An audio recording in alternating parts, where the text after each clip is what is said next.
The third party started crying yesterday. Because he whispered, "You're my real future."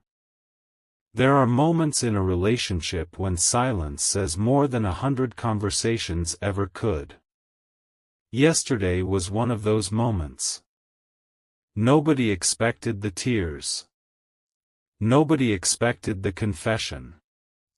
And most importantly, nobody expected him to finally say the sentence he had been carrying somewhere behind his pride, fear, confusion, and hesitation.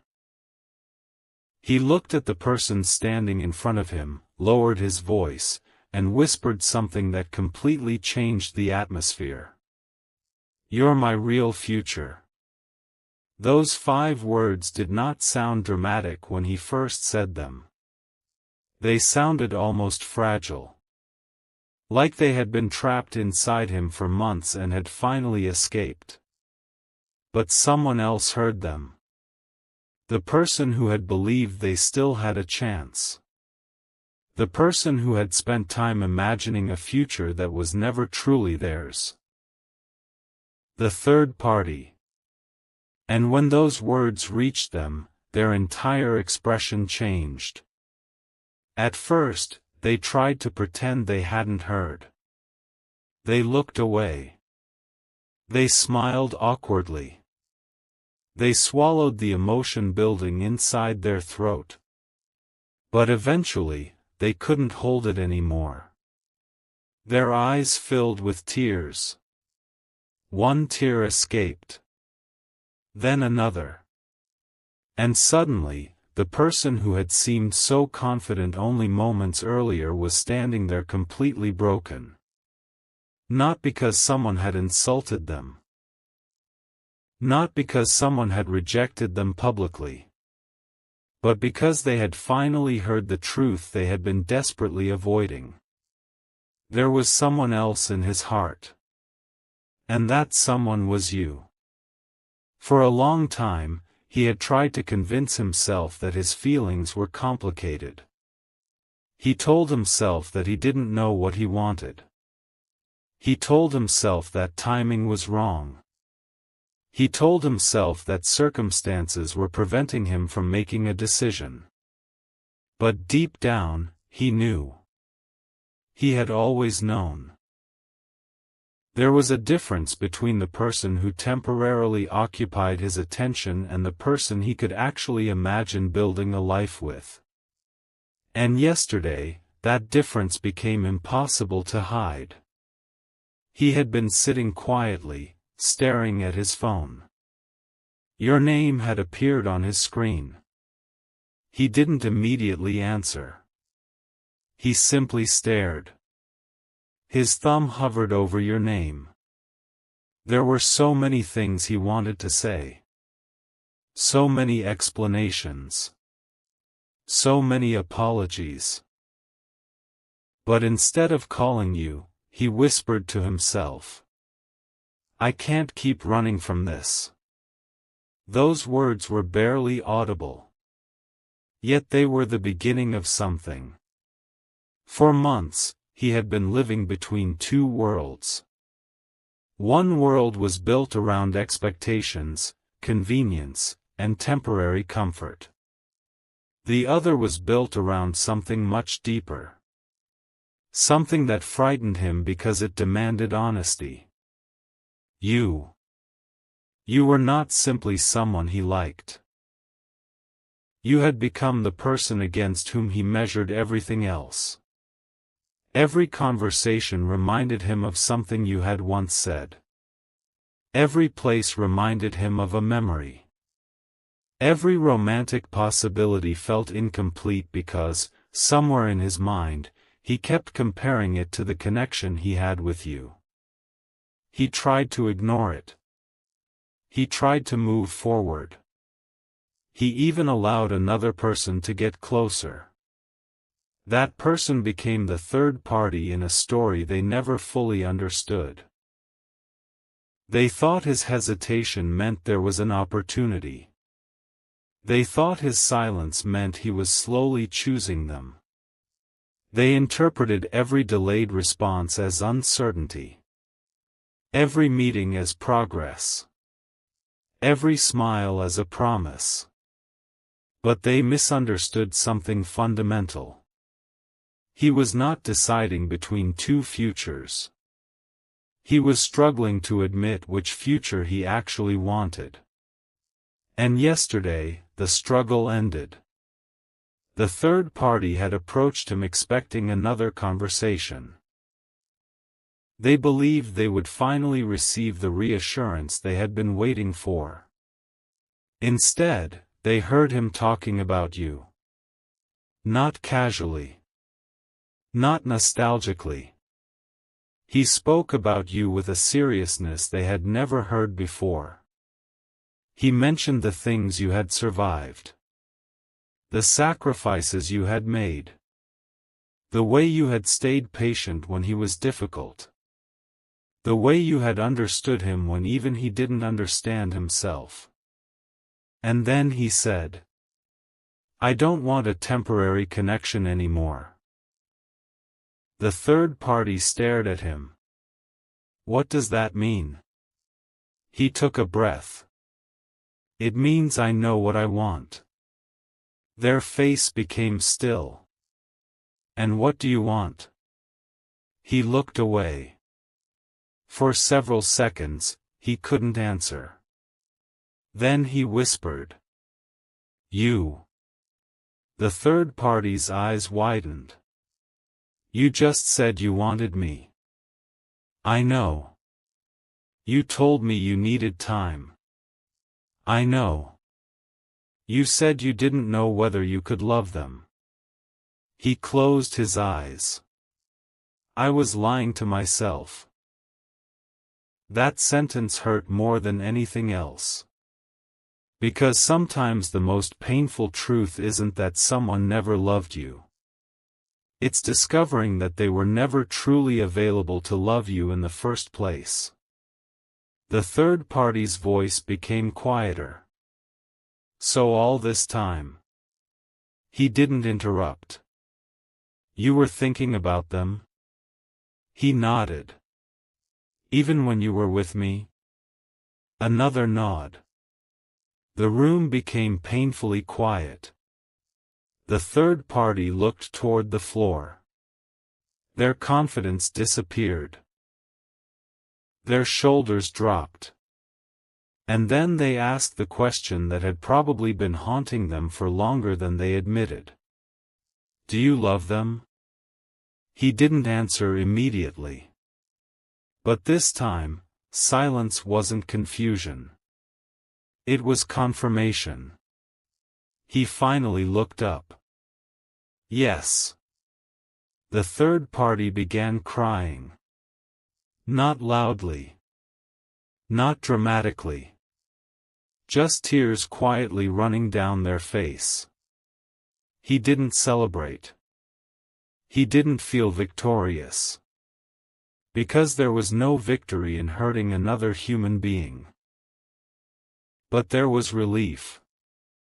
For the first time, he wasn't hiding behind uncertainty. He wasn't pretending. He wasn't making excuses. He had finally admitted the truth. And that truth had your name written all over it. You probably don't know what happened yesterday. You may have gone about your day normally. You may have wondered why he seemed distant. You may have noticed a strange feeling without understanding where it came from. Perhaps you thought nothing was happening. But something was. Behind the scenes, a decision was being made. A chapter was closing. And another was beginning. He realized that the person he had been trying to replace you with could never become you. Not because the third party was a bad person. They weren't. They simply weren't the person his heart had chosen. And that's a painful distinction. Sometimes people enter our lives at the wrong time. Sometimes they become emotionally attached to someone who is still emotionally connected somewhere else. Sometimes nobody intends to hurt anyone. Yet someone still ends up crying.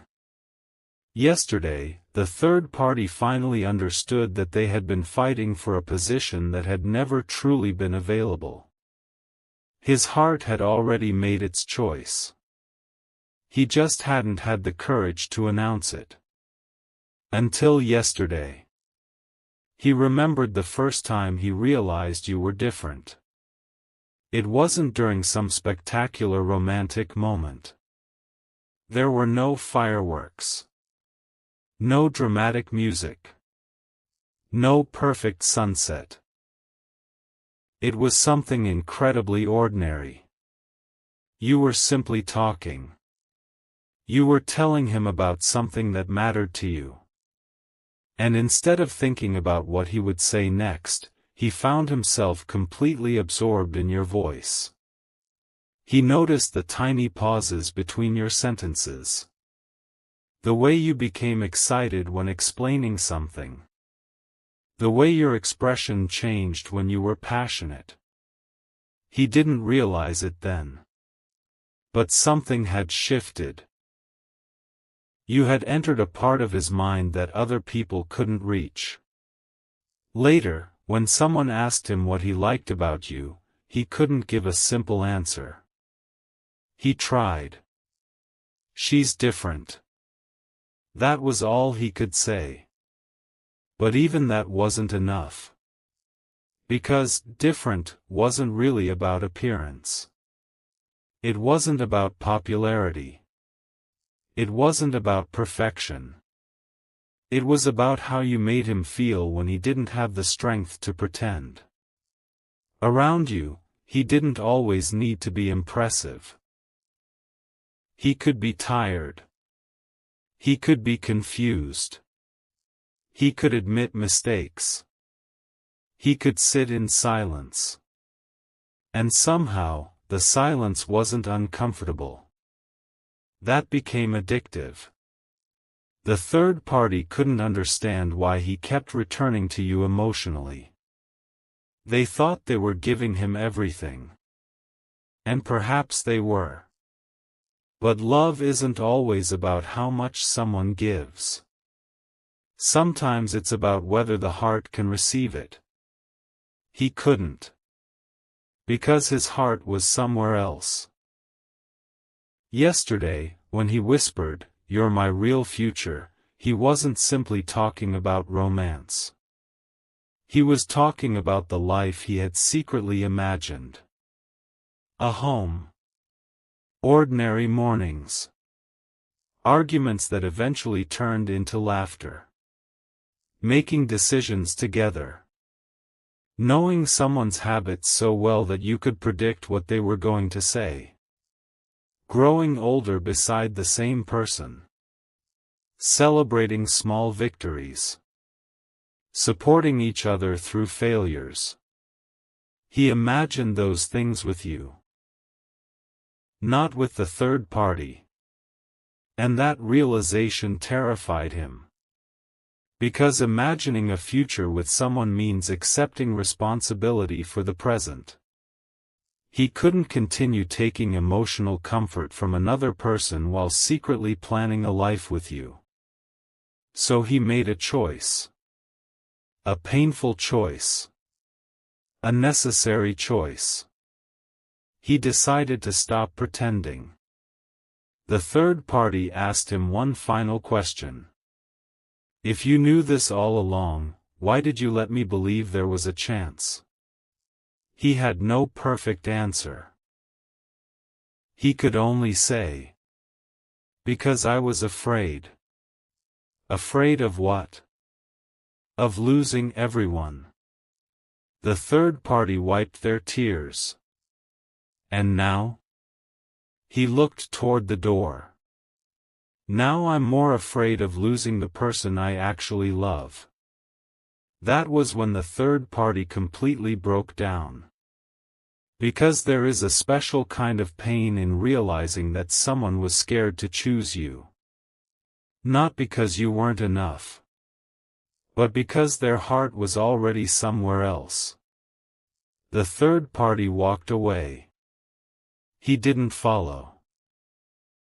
For once, he didn't chase the person who was leaving. Instead, he remained standing there, staring at his phone.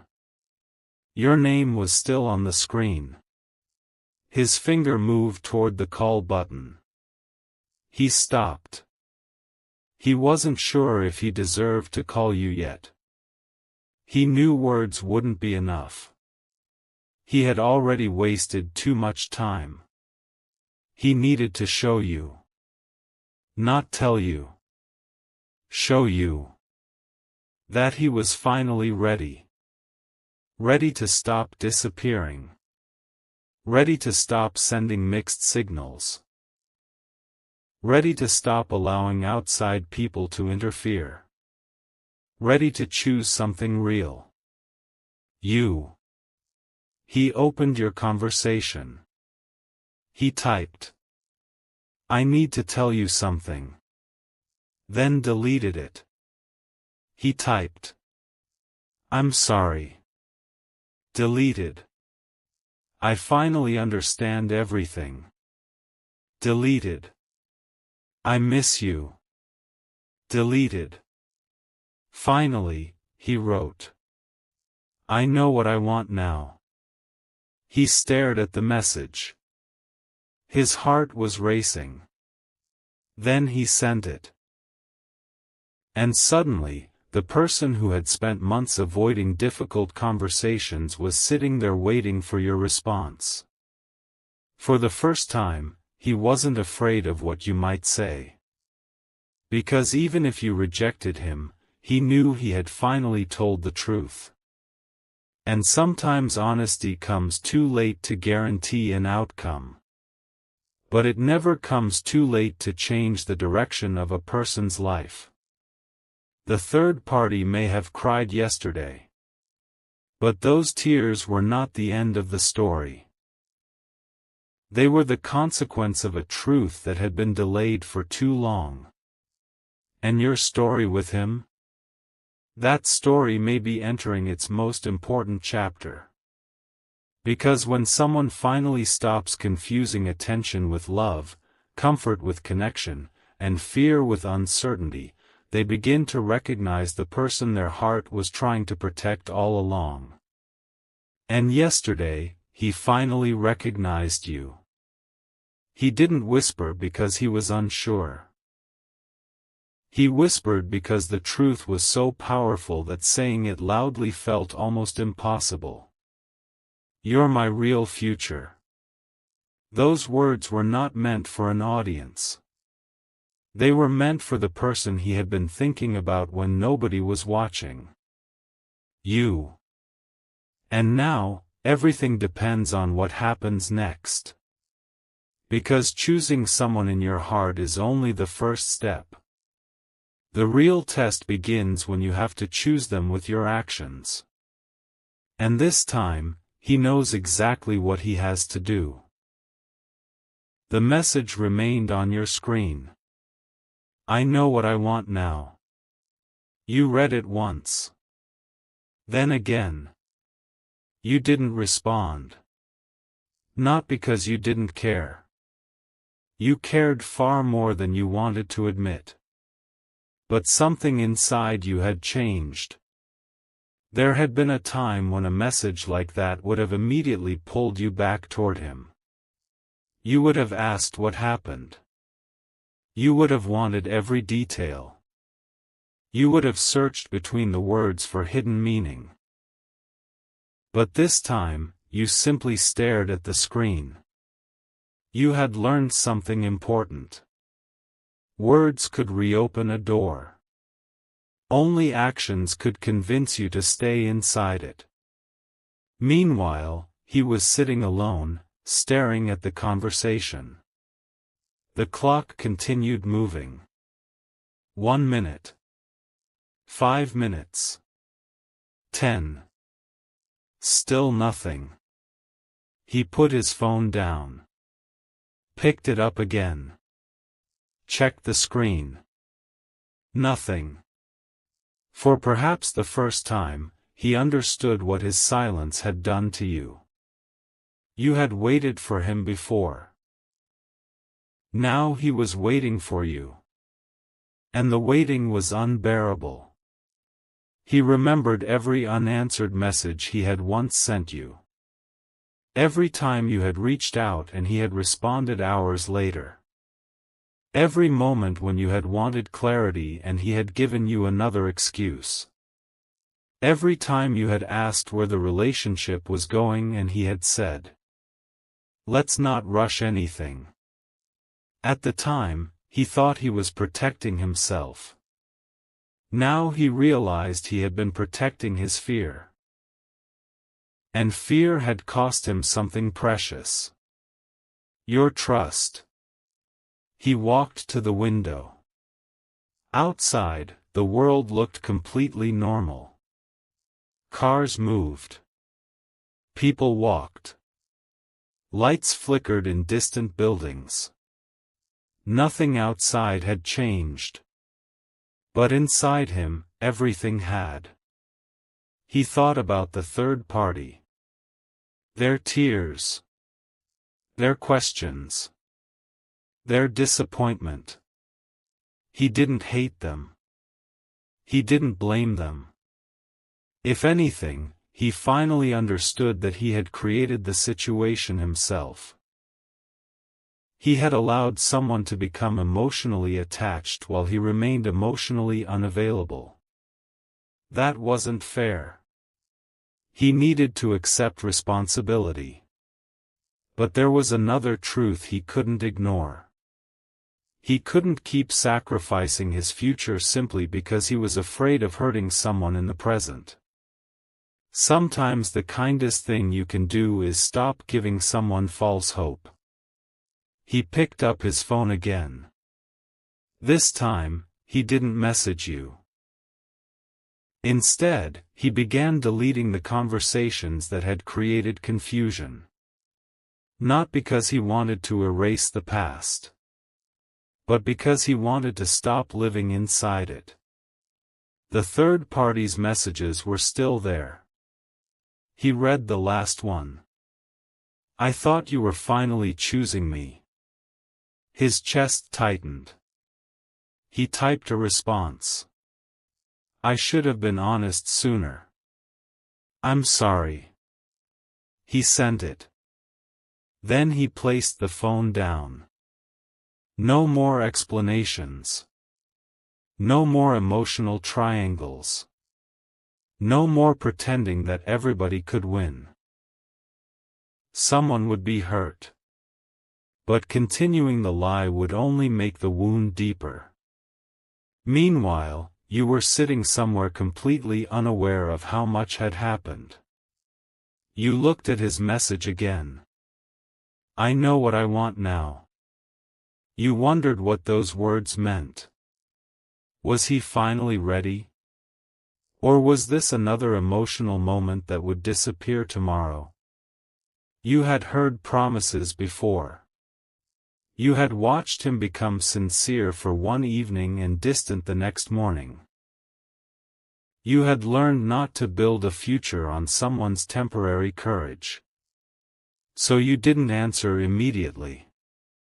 You allowed silence to speak. And that silence frightened him. But perhaps it needed to. Because love isn't always about running towards someone.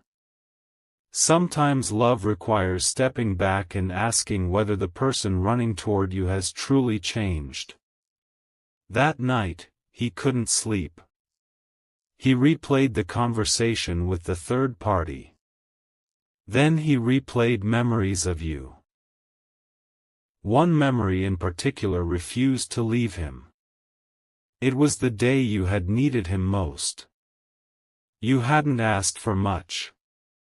You didn't need some grand rescue. You simply wanted him to stay. And he hadn't. He had chosen distance. He remembered your expression when he left. You had tried to hide your disappointment. You said, "It's okay." But it wasn't okay. He knew that now. Those 2 words had been your way of protecting yourself. He had mistaken your silence for acceptance. Now he understood. You weren't saying everything was fine. You were saying you had stopped expecting him to make it right. That realization broke something inside him. Because he had spent so much time worrying about losing you that he failed to recognize you had already been slowly letting go. And perhaps that was why the third party's tears affected him so deeply. He finally understood what it felt like to watch someone you love emotionally leave while they were still standing right in front of you. He didn't want to experience that with you. Not again. The following morning, he woke before his alarm. The person who could be strong one day and vulnerable the next. And he finally understood something that should have been obvious from the beginning. A future isn't built from perfect moments. It's built from ordinary moments repeated with the right person. He wanted those ordinary moments with you. He wanted mornings when neither of you had anything important to say. He wanted arguments that ended with understanding instead of disappearance. He wanted to know what made you laugh after a difficult day. He wanted to be the person you called when something wonderful happened. He wanted to be there when things went wrong. He wanted to build something that didn't require secrecy. Something that didn't depend on another person's approval. Something real. He opened his phone. Your conversation was still there. He typed. I don't expect you to believe me today. He paused. Then continued. I know I have given you reasons not to trust my words. Another pause. But I don't want to ask you for trust anymore. He deleted the sentence. Then wrote. I want to earn it. I don't know what you're going to decide about me. I can't control that. Then he said the sentence you hadn't expected. But I know what I'm deciding about myself. What? I won't lie anymore. Silence. He stepped closer. Not too close. Just enough for you to hear him clearly. I love you. Your eyes became wet. Not because you had never heard those words. But because this time they were not being used to pull you back. They were being offered without conditions. He didn't say, love me back. He didn't say, forgive me. He didn't say, give me another chance. He simply said, I love you. And for the first time, you believed that he understood the weight of those words. The third party's tears had been the beginning of his awakening.